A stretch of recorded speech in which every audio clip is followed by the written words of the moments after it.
ついにチャット GPT 内でそのまま買える時代が始まろうとしています。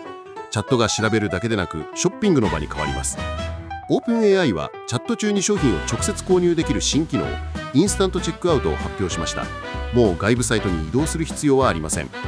Etsy や Shopify と連携し、チャット GPT の画面上だけで商品購入が完結します。探す、選ぶ、買うまでを一気に詰められるのです。支払いはクレジットカードに加え、Apple Pay や Google Pay にも対応。普段使っている決済指南をそのまま利用できます。チャットを離れずに商品確認から購入完了までシームレスに進める設計で、よりスムーズな体験を実現します。裏側では、オープン AI とストライプが共同開発したエージェンティックコマースプロトコルが採用されており、安全で効率的な決済を支えています。ユーザーは無料で利用でき、手数料は販売屋が負担します。買う側にとっては手軽に試しやすい仕組みです。現在は米国内限定ですが、今後は世界中へ拡大する可能性があります。私たちの買い物の常識が変わる日は意外と近いかもしれません。